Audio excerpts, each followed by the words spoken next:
안녕하세요. 두산입니다. 갑진년 올 한 해를 유달리 바쁘게 지나왔는데 벌써 오늘이 추석 한가위네요. 형렬이 추석에 솥단지 팔아 상제님 공양하느라 솥을 떼어낼 때 상제님께서는 솥이 들썩이는 것을 보니 미륵불이 출세함이로다 라는 말씀을 하십니다. 또한 내가 출세할 때는 대두목이라도 5사람 데리고 따르기가 어려우리니 부디 마음을 잘 가지라 희귀하다는 희자가 드물 희자니라 하셨는데 상제님께서는 낙반 사유가 인의 예지이니 이 4개의 접곡지를 잘 빨아야 살 수 있을 것이라고 하시어 이 대두목을 암소에도 비유하셨습니다. 용화정경에 보면 대무님께서 8월 15일은 인세를 떠난다 하시자 어찌 8월에 가시나이까 하니 고상한 8월이라 하셨다는 말씀이 나옵니다. 오늘이 대두목이신 대모님의 선화일입니다. 올 추석 여러분들 가정에도 대모님의 은혜가 닿을 수 있기를 소망하며 도통줄을 주신 천지 어머니의 대용맥줄인 도통맥에 대한 얘기를 시작하겠습니다. 천지지리는 삼원이라 한 가운데 줄기와 뿌리인 법통과 종통맥으로 상징되는 한 안의 맥과 가을철 추수와 관련된 꽃과 열매에 상응하는 판밖의 태통과 도통맥이 서로 짝을 이루어 상호 대응하고 있는 것이 사실상 전체 두 맥의 그림입니다. 이 중에서 우리는 기껏해야 하나의 뿌리에서 나온 27년 헛도수의 산물인 저마다 다른 인연의 줄기에 매달려 오직 열매가 되리라는 희망 하나로 거센 비바람에 모진 세월을 감내해 오며 가을바람이 부는 추성기의 시간까지 버텨왔을 뿐입니다. 내가 매달려 있는 가지 하나가 나에게 가장 익숙하고 우리가 알고 있는 전부라는 착각 속에 갇혀 있었다는 얘기입니다. 그러나 정작 가을에 때가 오면 극적반이라는 원시반본의 섭리에 의해 나무의 생명 자체인 수액이 다시 뿌리로 돌아가는 순리대로 도맥의 흐름 가운데서도 후천 5만 년 운수의 본원지락 고수부님께서 소개해 주신 도맥의 뿌리는 땅속에 엄연히 존재함을 알게 됩니다. 아울러 식물의 생식기관인 꽃이 아름답게 피어나듯 태통과 도통맥이라는 생사문까지 판밖의 이름으로 자연스럽게 드러나는 희운을 맞이하게 되었습니다. 지난 태통맥 관련 시리즈물에서 삼재지도 이치가 담긴 법종교의 교기를 계란에 비유하면서 계란 껍질이 선천치름으로서 법통맥이라면 계란 껍질 안쪽에 붙어 내용물을 감싸고 있는 하얀 피막은 육기초요. 계란의 흰자는 입지지도의 칠현무이며 노른자는 입인지도의 서유동자리에 해당한다고 하였습니다. 여기서 계란 흰자의 격인 꽃 중에서도 희방의 부위는 장차 자라나 열매로 드러나는 부분으로 계란의 흰자와 노른자가 서로 함께 붙어있듯 꽃과 열매가 될 시방은 한 몸이죠. 고수보님께서 사람 뱃속을 오장육부로 하지 않더냐. 우리 공부는 오장육부 통제 공부라. 공부하는 자는 생사문부터 알아두라고 하신 말씀의 핵심은 이제 미륵의 껍질만 핥고 끝내지 말고 계란 속 노른자의 그 고소한 풍미도 맛보라는 말씀입니다. 설계 전에 곤이 복이라 하고 곤의 자리를 사람의 뱃속에 비유합니다. 입으로 시작해서 학문으로 끝나는 오장육부가 든 뱃속을 곤위라 하니 상제님께서는 이를 나의 세상은 곤운이니 곤운은 어지러움이 먼저 하나 뒤에는 다스려지느니라. 정업에 유선란 후치지 운이 있다 하시고 정은 지하라 해서 정업이 지천태 곤운의 자리임을 한 번 더 확인해 주셨습니다. 법정교 교기 중앙의 불표는 유서의 호도천불에서 보듯 불지 형체의 해중문 자아도를 상징하고 있으며 이 육기초와 자아도 사이에 자리한 입 모양의 상징은 선지조화의 칠연물을 상징하고 있습니다. 이것이 벤 다이어그램으로 그려진 주역의 3제 지도 중 입지지도와 입인지도에 대응된다 하였는데 이번 시간은 도통맥에 관한 내용이라 입인지도의 서유동 자리에 대해서 알아보겠습니다. 그런데 이 도통맥의 생문 자리는 화면에 보다시피 한당 선사님께서 딱 버티고 계십니다. 그것은 하도의 뜻을 펼치는 삼재지도라는 이 낙서의 구조 자체가 태극의 현상계이기 때문에 양의와 사상 그리고 8개로 펼쳐지는 모든 변화의 근본 바탕에 태극이 자리한 때문입니다. 선사님이 왜 후천 태극인지는 지난 시간 여러 차례 증명해 왔으니 이해가 안 되시는 분은 지난 영상을 다시 확인하시기 바랍니다. 그런데 이 생문의 자리는 단순히 태극의 자리뿐만 아니라 법종교 교기의 불표로 상징되는 간토수의 불가지 공사에 응하는 무국의 자리이며 금산사로 가시는 길에 계룡봉 옆을 지나시다 태전은 혈룡제전이라 하신 대로 용이 나타난다는 콩밭을 두고 일꾼이 콩밭에서 낮잠을 자며 때를 넘보고 있느니라 하신 상제님 말씀이 꽂혀있는 환극의 자리이기도 합니다. 즉 천지지리인 무국과 태극과 환극이 모두 중첩된 자리라 오성산에 오성이 있다 한 것입니다. 이때 콩밭이라는 태전은 태극의 밭이라는 뜻입니다. 한번 물어보겠습니다. 남자가 씨라면 여자는 뭡니까? 밭 아닌가요? 종자도 좋아야 하지만 밭도 기름져야 작물이 더 잘 자라겠죠. 그러니 태전이라는 글자에는 여성으로서 태극의 지위를 뜻하는 의미가 내포되어 있습니다. 선사님 말고 그에 합당한 분이 또 어디 있겠습니까? 칠갑산이라는 유행가 가사에 등장하는 분이 콩밭매는 아낙매입니까? 아니면 아저씨입니까? 그동안 양대 교단에서 태극전이 땅상전이 하면서 태극으로 추앙한 분들이 다 남성 아닙니까? 그거 하나만으로도 눈치 까야 되는 거 아니겠어요?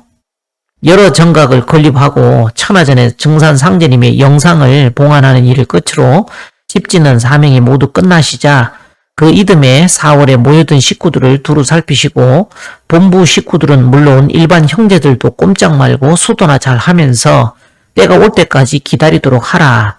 나는 태전으로 간다 하시고 곧 눈을 바로 뜨시더니 정광을 돌린 듯 빛나던 눈동자를 그대로 감지 않으신 채 선언을 하셨다는 기록의 엄연히 증산법종교 60년사에 기록되어 있습니다. 어디 간다고요? 나는 태전으로 간다 하시지 않으셨습니까? 답 나왔네요. 태전 가셨습니다. 그 태전을 콩밭이라 하고 불가지라 하고 생문이라 하는 겁니다. 아시겠어요? 기령제사편에서 칠갑산 장곡사가 유명한 것은 바로 다른 가람에서 찾아볼 수 없는 상하대웅전을 가지고 있는 것이 특징이라고 했죠. 그래서 하대웅전에는 최근에 국보로 성격된 금동약사 열의 좌상을 모시고 있다고 했고 또 상대웅전 중앙의 불단에 비로잔업을 좌상을 봉안하였다 했습니다. 그래서 그때 뭐라 했습니까? 칠갑산이라는 이름자에 환극의 상이 있어서 다행히 그 바탕인 태극과 무국에 해당하는 부처님을 모심이 자명한 이치라 하지 않았습니까? 그래서 하대웅전엔 태극의 격인 금동약사 열애부를 모시고 높게 자리한 상대웅전엔 무국의 경인 비로잔업을 모시는 두 개의 대웅전이라는 시스템을 갖추게 되었다 했습니다. 그러면 이 태극은 어디서 나옵니까? 태극의 소자출이 어디냐는 말입니다. 선사님을 누가 낳으셨냐고요. 정시대모님 아닙니까? 진리를 참 어렵게들 알고 있습니다. 그 속 내용이 이신사 아닙니까? 기령제사 마지막 편 삼척의 삼화사 적광전 소개할 때 얘기하지 않았습니까? 세상에 인륜이 참으로 크나 인륜보다 천륜이 더 크나니 천륜으로서 우주일가 하리라. 상제님 이 말씀은 콩밭매는 안악매인 선사님에 대한 말씀이고 인륜을 밝혀야만 천륜을 밝히게 되느니라는 이 구절은 고수부님께서 태극을 낳은 모체인 무국의 존재에 대해 음미중에 드러내 주신 말씀입니다. 일륜지 대사로서 정음정양의 인연을 맺으신 대모님의 존체를 밝힐 때에야 상제님 도에 종맥을 잇는 문왕의 도수를 받아 태극으로 이어지는 보위를 이을 수 있다는 말씀입니다. 고수부님께서 이처럼 인륜과 천륜을 언급하시며 상제님 가족사의 내력을 밝히신 것은 그저 단순한 혈통 얘기를 하려는 것이 아니라 삼신일체로 연결된 도맥의 연원을 밝히신 겁니다.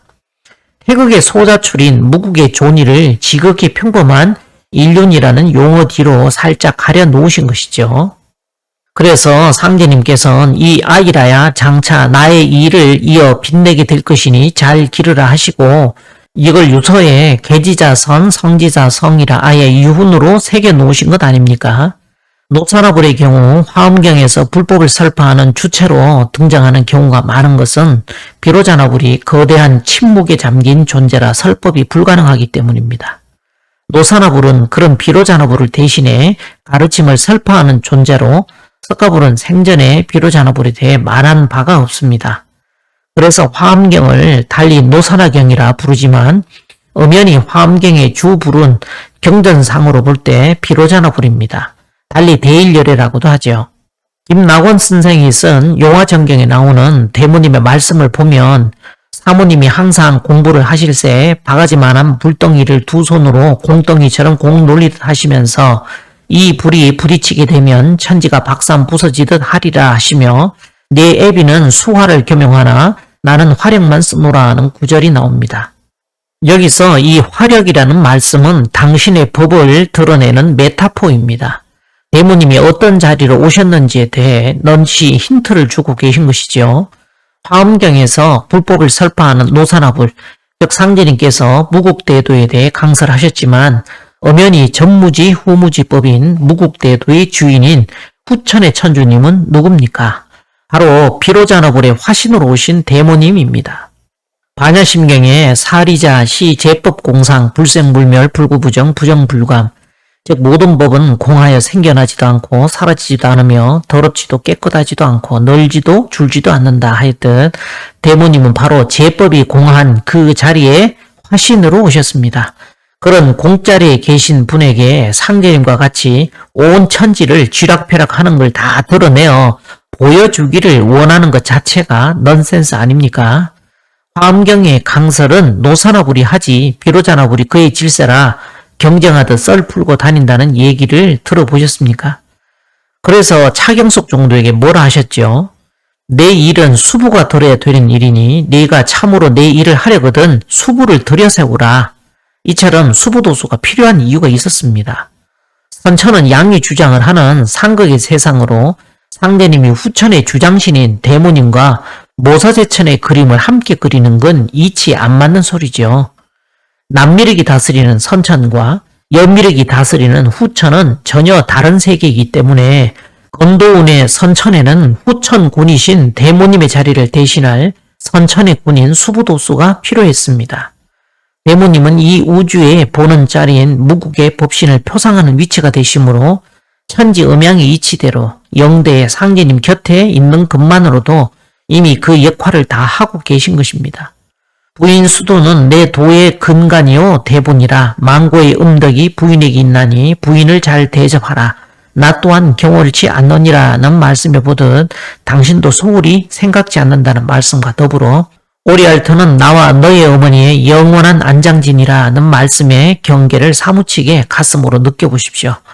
이렇게 천지 음양의 안주인으로 오신 대모님의 자리를 정확히 꽂아 놓으신 말씀이 분명함에도 그 말을 부정하는 것은 곧 두 분을 비롯해 이 말씀을 천명으로 받드신 환당 선사님까지 함께 싸잡아 부정하는 것이나 다름이 없습니다. 천륜으로 우주이가 하는 도맥의 흐름을 부인한다는 것은 만약 이 아이를 박대하면 정산을 영영 저버리는 것이라는 말씀대로 나락으로 가는 결과만 얻을 뿐이며 종래는 상제님조차 진실로 믿지 못하는 속내를 스스로 드러내는 것이기도 합니다. 태백일사 사만광경본기에 따르면 도지대원 추로 삼신야라 해서 도의 가장 큰 근원의 자리는 삼신에서 나온다 하였으니 삼신일체의 도는 원육무예하여 만유를 하나로 통합하는 도입니다. 이처럼 상제님, 대모님, 선사님 이 세 분이 한 가족을 이루심은 삼신일체로 연결된 도맥의 천지이치가 인사화되어서 역사 속에 드러난 대사건으로 천지 삼신을 받드는 신앙의 근본이기도 합니다. 서유동 생문의 자리는 태극이 깔고 앉은 무국의 자리와 홍밭에서 낮잠을 자며 태극의 뜻을 이루어내는 황극의 자리까지 이 천지지리인 삼원이 모두 함께 응해 있는 곳이자 그 근간에는 도지대원 초로 삼신으로 상징되는 원방각 이 세 천지 말뚝이 뿌리를 받고 있는 곳이기도 합니다. 서여동은 오성산이라는 고수부님 말씀이 그래서 나온 것이며 오성산에 가서 큰 말뚝을 받고 온다 하신 상지님 공사의 속내가 바로 이것입니다. 개 중에는 환극의 자리를 말뚝이라 착각하는 사람들도 있습니다. 그런데 그건 이치에 맞지 않는 소리인 것이 환극은 용사하는 자리이기 때문에 애초에 말뚝이 될 수 없죠. 그러니 천지 삼신께서 말뚝 박지 않은 곳을 오성산이라 할 수는 없는 것입니다. 이처럼 뻔하게 답은 이미 나와 있습니다. 그러므로 도통맥을 여는 첫 번째 얘기는 이 세 말뚝의 사연을 푸는 것으로 시작해야 되지 않겠습니까? 지난 시간 삼척 삼화사 적광전에서 1이 아버지인지 2가 아버지인지에 대해 질의했었습니다. 이 질문은 상제님이 하늘이신가 아니면 땅이신가에 대한 물음이기도 합니다. 오늘은 이에 대한 답변을 할 것입니다. 그러니 집중해서 본 강의를 따라오시기 바랍니다. 원, 방, 각, 천지는 인간을 포함해 이 세상 만물을 낳아기르는 바탕입니다. 인간이 진리의 근원을 탐구함에 있어 바탕인 천지를 논하지 않고서는 그 해답을 찾을 수가 없습니다. 그래야 이러한 진리의 본질을 간단한 도상인 원, 방, 각으로 표현하였습니다. 주에게도 이와 비슷한 삼재론이 있고 또한 후대에 중국 사상사를 수놓았던 천원지방설도 있지만 이 모두 원조인 원방각의 상징체계에서 파생된 아류입니다.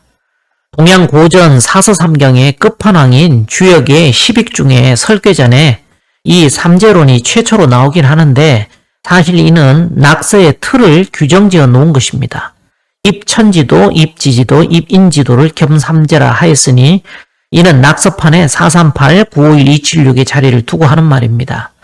그러니 천지삼신을 드러내는 상징체계인 원방각의 포지션과는 애초에 그 근본 틀이 다른 것이죠. 최근 전 세계적으로 신드롬을 일으키고 있는 넷플릭스 드라마 오징어 게임의 상징이 된 원방각의 원조는 인류 창세 역사의 태고시대부터 내려온 천지삼신의 상징체계입니다. 세계적 신드롬을 일으킨 오징어 게임의 열풍에 대해 다양한 분석이 나오지만 정작 그 심볼인 원방각이 어떤 상징적 의미인지는 전혀 모르고 있습니다. 사실 알고 보면 전 세계인들이 함께 공유하는 인류 시원 역사로부터 시작된 창세 문화의 뿌리가 전 세계적 한류 열풍의 콘텐츠를 통해 세계인의 뇌리에 잊힐 수 없는 심볼로 각인된 것입니다. 원방각의 문양은 복희 여화도에 아주 잘 나타나 있는데요. 이 복희 여화도는 동양, 서양을 따지지 않고 비슷비슷한 형태의 그림이 많이 있는데 공통적으로 여화는 한 손에 콤파스를 쥐고 있고 복희는 한 손에 직각자를 들고 있습니다. 이는 서양의 프리메이슨의 상징 문양과도 대동소이합니다. 12한국 중에 수미리국에서 수메르 역사가 시작이 된다고 하는데 아마도 복희 여화의 전설이 전해져 토착 문화와 융합해 오늘날의 메이슨의 전통이 되지 않았나 봅니다. 미국 독립에 기여한 사람 중에는 프리메이슨이 다수 포함되어 있는 것도 사실입니다. 우선 벤자민 프랭클린부터 시작하여 독립선언문 서명자 9명, 미국 건국의 아버지이자 초대 대통령인 조지 워싱턴을 비롯한 14명의 대통령이 프리메이슨이라고 합니다. 그러면 이번에 왜 이 원방각의 개념을 정리하려 했는지 설명을 해야 할 것 같습니다. 국내 대부분의 학술단체나 종교단체에서 이 원방각의 개념에 대해 정리를 할 때 지극히 상식적인 얘기에서 못 벗어나고 있습니다. 즉 천지부모라 해서 옛사람들은 하늘을 아버지에 땅을 어머니에 비유하였다는 것이죠. 그러니 원은 하늘이며 아버지라면 방은 땅으로서 어머니에 비유한 것이라 합니다. 그러나 천편일률적인 이 도식은 선천식 관념으로 덧칠된 것으로 그 덧칠된 화장을 벗기면 놀랍게도 본래의 면목이 드러납니다. 하도의 개념으로 보면 하늘과 땅의 차이가 있죠. 당연히 팔계도로 볼 때 선천 복희팔계와 후천 정역팔계의 차이와 같은데 이는 곧 그 인식의 경계에 따라 진법과 난법의 생사 판단을 왔다 갔다 하는 수준입니다. 이 문제를 깔끔하게 정리해주는 경우를 여태 본 적이 없는데 이번에 덧칠되지 않은 오리지널 원방각의 개념이 어떻게 복원되는지 생생한 현장을 함께 보기로 하시죠. 환단고기의 태백일사 소도경전 본원의 제1장 서두에 보면 신시 때 복희와 동문 수학하던 선임 발길이가 있었는데 이분이 도를 통한 후에는 방제와 풍산 사이를 유람하여 명성을 얻었고 아사달에 와서는 제천 행사를 보고 예식이 끝난 후에 찬송하는 글을 지었다는 내용이 나옵니다. 그 글 중에 원방각에 대해 언급하는 내용이 말미에 나오는데 정리하면 원자는 일안이 무극이요 방자는 이안이 방극이요 각자는 삼안이 태극이라. 이 구절에서 방극이라는 아주 생소한 개념이 나옵니다.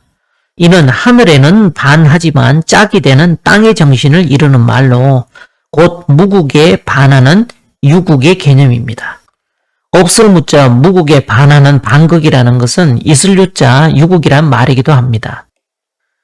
이 유국은 이후 주나라 무왕이 기자에게 선정의 방안을 물었을 때 기자가 교시한 홍범구주의 내용 중 다음과 같이 오왕극의 해설에 등장하게 됩니다. 건기 유국과 회기 유국하야 귀기 유국하리라 하여 이 세 곳에 유국이 등장합니다. 그러면 이 유국의 정확한 의미는 무엇일까요? 말 그대로 극이 있다는 말입니다. 그러면 여기서 극이라는 말은 무엇일까요? 갑골문에서는 땅을 딛고 머리로 하늘을 받치고 있는 거인이 그려져 있었다고 하죠. 결국 천지인의 한 축을 이루는 말입니다. 그 외에 남북의 두 끝이나 정점, 최고의 자리, 대들보 등을 의미하기도 합니다. 그렇다면 무국과 유국이라는 말은 무와 유의 차이니 없을 무자가 음이면 있을 유자는 양이 되는 것이죠. 일테면 거시기가 있으면 유국, 없으면 부국이란 소리입니다. 그러니 유국, 즉 방극의 아버지면 무국은 거시기가 없으니 어머니라는 말입니다. 물론 뒷부분에서 이 가설은 증명될 것입니다. 삼신오제본기에서 이 삼신에 대한 내용이 나오는데 일신이면서 작용을 할 때는 삼신이라 했는데 대개 둥근 하늘은 부모 중에서도 아버지의 자리를 이해하지만 고대에는 아직 진리의 뿌리가 성성이 살아있던 때였으므로 이를 원천의 관점에서 어머니로 인식을 했습니다. 그러므로 모난 땅은 아버지의 위치가 되시고 천지 부모에게서 나온 각의 인간은 천지 자식인 태극으로서 이를 태일이라고 불렀으니 이 삼위를 일러서 삼신이라 했습니다. 그 당시 환역의 기준에서 원방각의 개념은 희역이나 하늘을 양인 아버지로 보는 지금의 기준과는 많이 달랐음을 볼 수 있는데 오히려 정력에서 보는 관점과 매우 비슷했습니다. 여기서 환역은 추로 우서지 관야라 해서 환역이라는 새로운 용어가 나옵니다. 또한 환은 적여 희로 동의 야우, 즉 환은 희와 더불어 같은 뜻이라 했습니다. 그래서 뜻풀이 그대로 환역과 희역은 서로 같다고만 하는데 내용을 보면 서로 정반대입니다. 환역은 채원이 용방이라 하였고 희역은 채방이 용원이라 하였습니다. 자, 일단 위 구절은 환역과 희역을 비교한 내용인데 어디서 많이 본 듯한 구절이기도 하죠. 바로 정역의 선우천 정윤도수와 그 내용에 있어 동일합니다. There is nothing new under the sun. 하늘 아래에 새로운 것은 없다는 구절은 구약성경 전도서 1장에 나오는 말씀으로 동양에도 노노위정편에 옹구이지신 가이위사의라 해서 옛것을 익히고 새로운 것을 알면 스승이 될 수 있다 했습니다. 성경과 논어에 나오는 구절들이 의미에 있어 서로 결이 같듯이 일부 선생 역시 정역에서 쓰신 구절의 핵심은 태백일사 소도경전 본문에 있는 역도 이치를 참고하시어 옹구이지신하셨습니다. 소도경전 본문에 나오는 그 희역은 복희역을 이루는 말이며 환역은 여화역을 말합니다. 그러니 화는 즉여 희로 동의 야, 즉 화는 희와 같은 뜻이라 한 구절은 바로 하나의 몸뚱이를 가진 복희와 여화를 연상케 합니다. 그런데 여기서 잠깐 환, 단, 한에 대해 설명한 내용을 보면 환을 자천광명, 곧 하늘로부터의 광명이라 했습니다. 즉 환이라는 글자로 시작하는 환역은 이미 둥근 하늘의 이치가 담긴 역이라는 뜻으로 여화역을 말합니다. 원자는 이란이 무국이라는 구절이 천지 어머니라는 첫 번째 정명이 이루어진 셈이지요. 정리해보면 소도경전 본문과 정역의 내용은 글자 한 글자 빠진 것 외에는 지금 동일한 내용입니다. 지금 소도경전 본문에 보면 채방이 용언이라고 되어 있는데 정역에는 이자만 빠지고 채방 용언이라 그대로 되어 있습니다. 그리고 채원이 용방이라고 되어 있는 부분에서도 역시 채원 용방이라고 이자만 빠지지 동일한 내용입니다. 일부 선생은 소도경전 본문의 희역과 환역을 각각 선천과 후천이라고 하였습니다. 이 말은 희역이 선천의 복희팔계이고 환역은 후천의 정역팔계라는 말입니다. 여기서 환을 자천광명이라고 정의한 것을 감안하면은 둥근 원이 어머니 하나님을 뜻하는 의미임이 확인이 됩니다. 일부 선생이 선천은 채방용언, 후천은 채원용방이라 한 이 내용이 하도로서 채가 된다면 27사기 윤과 306수운이 정이라는 이 내용은 모두 낙서로서 채용관계로 서로 연결해 놓았습니다. 희역은 채방이 용언이라고 한 것은 이처럼 선천인 우선하도이고 환역은 채원이 용방이라는 것은 후천인 좌선하도입니다. 일부 선생 역시 선천은 채방 용언이라 한 것은 우선하도가 되는 것이고 후천은 채원이 용방이라고 한 것은 좌선하도가 되는 것입니다. 채는 이러한데 용의 자리는 낙서로서 일부 선생은 27사기 윤이라고 하여 우선하도에는 우선 낙서에 세팅을 하셨고 306수운이 정이라는 것은 좌선하도의 바탕에 1년이 360 정도수가 되는 후천인 좌선 낙서의 채용 관계로 묶어 놓으셨습니다. 그렇다면 과연 소도경전 본원의 내용도 그러한지 각각의 구절들을 해석해 보도록 하죠. 희역은 채방이 용언에서 희역은 논란의 여지 없이 복희시의 역을 말합니다. 그러면 당연히 환역은 채원이 용방이라고 하는 구절은 여와시의 역을 지칭하죠. 그런데 여와시의 역인 환역이 첫 번째 등장하지 않습니까? 여와시가 콤파스를 들고 있듯 이는 첫 번째인 하늘을 상징합니다. 다음 두 번째로 등장하는 희역은 당연히 두 번째인 땅을 상징하고 있습니다. 선천에는 화면의 성구와 같이 양이 채로서 남자가 주인이 된다고 분명히 말씀해 두셨는데 어찌 정력과 소도경전 본원의 내용은 하나같이 채방으로 표현되어 있을까요? 사실 알고 보면 간단합니다. 선천은 남자가 주인이라는 얘기를 채방이라고 하였는데 그 소리는 남자가 땅이라는 얘기인 것이고 아래 후천은 여자가 주인이라는 얘기를 채원이라고 얘기하였는데 이는 곧 여자가 하늘이란 얘기입니다. 결국 내내 여와가 하늘이고 복희는 땅이라는 소리인데 현실은 반대로 뒤집혀 있죠. 우리는 대개 하늘을 아버지로 알고 땅을 어머니로 알고 있었던 것입니다. 그래서 이 도식을 미리 보여드렸던 것입니다. 오른쪽이 우리가 늘상 고정관념으로 알고 있던 일상의 개념이었지만 선천의 세상이고 진리의 본질은 사실은 왼쪽과 같은 모습이었다는 얘기입니다. 이것이 후천의 세계입니다. 사망관경본기 만세가 상편에는 선인 유의자가 전한 말 중에 내 지비리 함삼하고 해삼미 귀일야니 일신소광자는 시물리야니 내 천일생수지도야 라는 말이 나옵니다. 이것이 바로 하나에는 셋이 깃들어 있고 삼신이 하나의 근원으로 돌아가는 원리로 일신이 내려주신 바가 만물의 이치이니 바로 천일생수지도라 했습니다. 환역은 채원이 용방하여 유무상이 지시라니 시천지리야라는 구절에 천지리는 해삼귀일의 일신소광자인 물리로 무국을 의미합니다.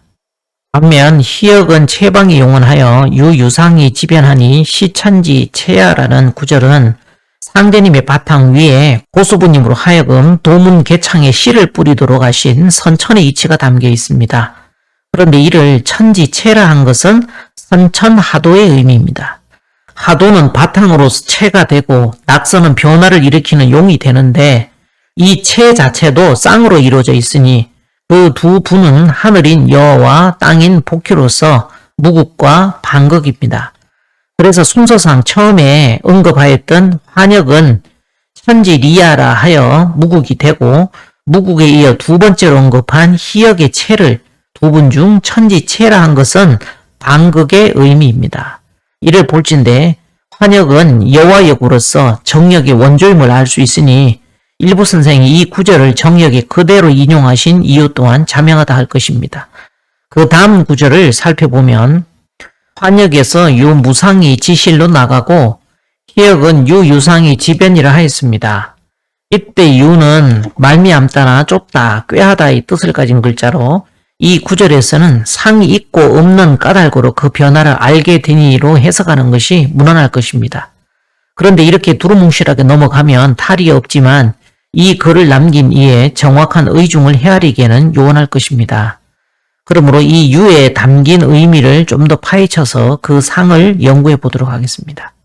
유자의 갑골문에는 방 안에 불을 밝히던 등장과 심지를 함께 그린 것 같은 이미지가 그려져 있는데 이는 자원이 상형 문자이기 때문으로 보입니다. 반면 이 유자를 거꾸로 뒤집은 갑자는 원래 거북 껍질을 뜻하는 상형 문자입니다. 갑골문에는 열십자로 나타나는데 갑옷을 뜻한다는 설도 있고 씨앗에서 뿌리가 터져 나오는 모양을 그렸다는 설도 있습니다. 그런데 이러한 상을 이치에 접목시켜 보면 10은 후천무국입니다. 이는 정역에 구선은 기재지 수의 역생 도성하니 후천무국이니라는 구절에 근거합니다. 즉 10은 하도 속에 자리한 낙서로 갑이며 5는 을이 됩니다. 그런데 씨앗에서 뿌리가 내리는 순도수의 갑자를 뒤집어 놓은 것이 유자이니 이는 선천태극처럼 역도수의 상입니다. 그런 후 다시 환역과 희역을 비교해 보면 유자 뒤에 무상과 유상의 차이가 보입니다. 선천태극인 유의 상대로 곧 태극의 상이 있으면 유상이라 하고 유의 상이 없음을 무상이라 했습니다. 사실 유자를 제외해 놓고 봐도 유상과 무상이라는 한자에 태극을 의미하는 코끼리 상자가 붙어서 환역과 희역을 태극이 있고 없음으로 이미 구분하고 있습니다. 게다가 이어진 이 지실은 같은 칠연무라도 속 알맹이인 실의 자리인 반면에 이 지변은 변의 자리로서 선천기운을 뜻하니 이 둘은 정반대의 위치입니다. 그러므로 유유상은 선천태극인 희역을 지칭하고 반면 유무상은 여화역인 환역을 이르는 구절임을 알 수 있습니다. 또 이어지는 구절은 금역은 호체이 호용하여 자원이 원하며 자방이 방하며 자각이 각하니 시천지 명렬하 하였습니다. 이때 호자는 서로나 번갈아 들다라는 뜻으로 호자의 근문을 보면 위아래 회계 가운데에는 불룩 튀어나와 있는 모습이 그려져 있습니다. 희를 감는 도구인 얼레의 모습으로 줄을 감는 방식에서 서로나 번갈아 들다 교차하다의 뜻이 파생된 것으로 학자들은 추정하였고 그래서 후에 실사자를 더한 얼레 호자가 따로 만들어지기도 했답니다. 여기서 호체의 호용의 의미를 살펴보자면 호자의 상하는 체로서 환역과 희역의 의미라면 그 가운데 용의 자리를 호용이라 한 것은 좌선 낙서와 우선 낙서 모두를 말한 것입니다. 또한 자원이 원하며 자방이 방하며 자각이 각이라 하였는데 여기서 자는 코비자의 고자로서 태극의 의미입니다. 사람마다 칠성을 얼굴에 붙이고 다니느니라 눈 둘, 콧구멍 둘, 귓구멍 둘, 입 하나 칠성 아니냐는 상제의 말씀이 있으시죠. 사람의 얼굴을 칠성이라 하셨으니 그 가운데 있는 코는 어떤 의미겠습니까? 바로 칠성의 중심인 북두구진 중천 대신의 위를 뜻합니다. 그러니 코를 두고 태극이라 하는 것입니다. 왜 상제님께서 김호연 성도하고 혈맥관통 공사 보실 때 호연이 코를 쥐신 채 큰 음성으로 혈맥관통이다 하고 소리치시는 공사 내용 나오죠. 그렇게 공사 보신 게 다 이치가 있는 것입니다. 그러니 자원, 자방, 자각은 천존과 지존보다 인존이 크니 이제는 인존시den이라는 말씀대로 태극 안에 들어와 있는 원방각을 뜻합니다. 즉 태극의 바탕 위에 구축된 원방각이니 뭐예요? 입천지도, 입지지도, 입인지도를 겸삼지한 낙서의 구조를 각각 상징하는 것이죠. 그러면서 이를 천지명야라 하였습니다. 이로써 환역과 희역 그리고 금역을 들어 역도의 이치를 설파함은 환역은 추로 우사지 관야에서 보듯 이미 음양오행을 비롯해 하도 낙서의 이치를 담은 역의 뿌리가 모두 천부의 이치에서 비롯되었음을 역설한 의도 또한 내포되어 있다 할 것입니다.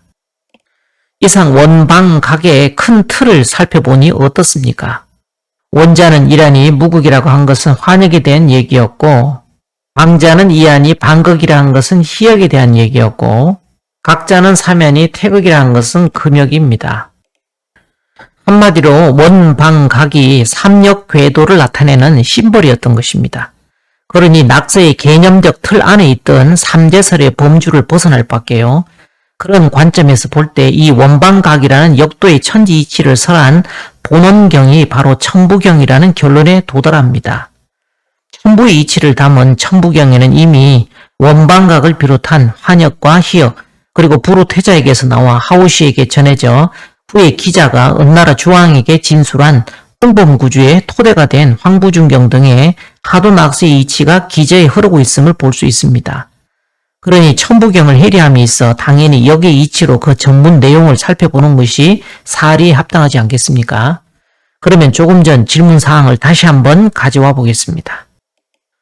선천은 낭위주의 여위객이라 하여 선천은 남자가 주인이 되는데 희역은 채방의 용언이라고 하여 선천의 아버지 하느님을 땅으로 보았습니다. 반대로 후천은 여위주의 남위객이라고 후천은 여자가 주인이 되는데 환역은 채원이 용방이라 하여 후천의 어머니 하느님을 하늘로 보았습니다. 이처럼 천지가 지천으로 뒤집혀 진리의 본 면목을 회복하는 것을 일러 정력의 11귀처시에서 화금, 금화, 원천도라고 하였습니다. 이를 상제님 도에 접목해 인사로 나타낸다면 원은 본체 오왕극이자 무국지 무국인 대모님이시고 방은 선천에는 복해팔계의 하늘이셨다가 땅이 되신 신무국의 상제님이시며 각은 태극이신 선사님을 뜻합니다. 그래서 당신 스스로를 야 이놈들아 내가 누군지를 아느냐 내가 천태산 마고할민이라 하시며 마고 삼신이신 당신의 신운을 밝히셨던 것입니다. 이것은 일부 선생의 정력에서도 확인할 수 있는데 오호라 방고화하시니 천왕무이시고 지왕제덕하시니 인왕이 자기로다. 여기서 지왕제덕이라 하여 지왕이 어떤 분을 싣고 있다 하였는데 그걸 제덕이라고 했습니다. 덕을 실었다는 것인데 그러면 덕은 어떤 분입니까? 중지공께의 상전에 상활 지세 군인이 군자 이하야 후덕으로 제물하나니라고 하였습니다. 바로 후덕의 자리입니다. 선천의 군은 제물하시어 하늘 아래 만유를 싣고 키우고 양육하는 어머니였습니다. 그런데 정력에선 반대로 건이 제덕하여 곤덕을 싣고 있습니다. 화금이 금화로 역전된 것이죠. 그러니 정력의 천왕무인은 곤덕의 자리로 천지 어머니가 되시는 것이죠. 빼박 아닙니까? 아울러 원은 무국이므로 무국신이 바로 이 분에 대한 지칭이라 한 것입니다. 그런데 이를 오해하여 벌어진 웃지 못할 총극이 빚어졌으니 하도 낙서에 있어서 음체양용, 양체음용의 체용 관계가 이중성 선생의 천지개백경과 도전에서 각기 서로 다르게 기록되어 있습니다. 원본인 천지개백경과 후에 나온 도전에 있는 구절들을 서로 비교해보면 천지개백경 1장 5절의 내용이 도전에서 바뀌어 있습니다. 둘 다 선천은 남자의 세상이고 후천은 여자의 세상임을 나타내고자 했지만 체와 용에 대한 관점 차이로 인해 서로 달리 기록한 것으로 보이는데 제가 볼 땐 천지개백경에 기록되어 있는 방식이 좀 더 핵심을 간명하게 전하고 있다 생각합니다. 여기서의 체와 용은 관념적인 개념이지만 그 변화의 의미를 실질적으로 다루기 위해서는 좀 더 실상에 가까운 접근이 필요합니다. 이때 사물의 기준이 되는 것이 체이고 그 입장을 주라고 하면 체를 중심으로 변화하는 것은 용이 되며 그 입장은 객이 됩니다. 비유하면 체는 마치 집안에 들어앉아 있는 주인과 같고 용은 심부름하는 아랫사람이나 왔다가 떠나는 빈객과 같습니다. 그러므로 선천은 천지비 형상이니 양인 선천 미륵부를 주인으로 삼고 음인 고수부님을 용으로 삼아 성장분열의 선천사가 전개되어 왔다면 후천은 음인 여미륵께서 북극성으로 바탕이시라면 양인 북두칠성을 용으로 삼는 지천태의 형상이 됩니다. 모악산으로 주장을 삼고 해문산을 응기시켜 산하의 기령을 통일할 것이니라는 말씀이 지천태의 한 예입니다. 도전에서는 선천의 음인 여자는 뿌리인 채로서 땅속에 숨고 양인 남자가 용하는 세상이었으나 후천에는 양인 남자가 채로 숨고 음인 여자가 용하는 세상을 삼는다는 의미로 썼을 테니 사실상 대개백경의 뜻과 크게 다르지 않다 할 수 있겠지만은 채는 기준이 되고 그 변화를 용으로 삼는 역에서 바라보고 있는 채용 개념과는 다소 차이가 있음을 알 수 있습니다. 예를 들어 미륵불과 그 좌우에 계신 좌우 보처불에서 기준인 채는 미륵불이 되시고 좌우 보처불은 용이 되십니다. 그런데 도전의 방식대로 본다면 좌우 보처불이 채로서 주인이 되고 미륵불은 객으로서 용이 되는데 과연 어느 쪽이 더 역의 이치에 부합한지 한번 생각해 보십시오. 그러면 왜 이처럼 무리수를 두었을까요? 그건 정력, 선우천, 정윤, 도수 때문입니다. 그 속뜻은 파악을 못하고 표면적인 형식에만 무리하게 끼워 맞춘 것입니다. 그런데 앞불사 선천과 달리 후천의 하늘인 원은 강정산 상제님이 아니셨던 것입니다. 그래서 오는 잠 적게 자고 태열주를 많이 읽으라. 태열천 사원군은 하늘 어떤 가는 임금이니 5만 년 동안 독리동이 각 학교에서 외우리라. 이 말씀을 하셨던 것이 다 이유가 있었습니다. 선천은 채방 용언을 보고 채방을 땅의 어머니라 생각해 선천에는 음을 채로 하고 양을 용으로 삼았으나로 원문을 고치고 후천은 채원 용방에 맞춰 후천에는 양을 채로 하고 음을 용으로 삼느니라로 원문을 고쳐버린 것입니다.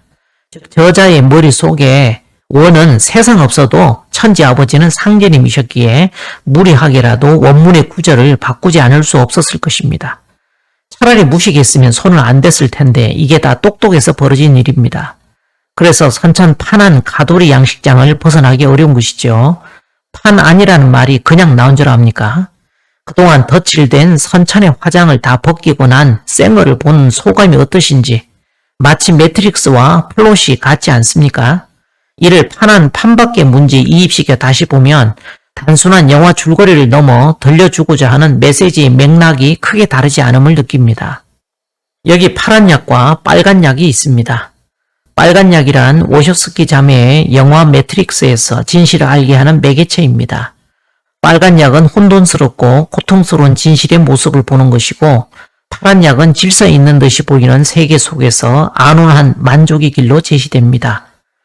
파란 약은 선천태극이신 상제님의 세계로 사방벽에 갇혀 있지만 우리는 이곳에서 태어나 자랐고 아직 이곳을 세계의 전부로 알고 있습니다.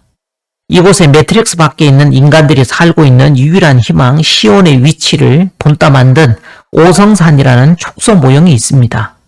눈앞에 모델하우스를 두고 콩밭, 판바뀐 것처럼 알고 있으나 매트릭스는 가상세계라는 것을 빨리 깨달아야 합니다. 이곳을 진짜 시온이라 철석까지 믿고 아직도 꿈에서 깨지 못한 이들이 많은데 찍고 나오세요.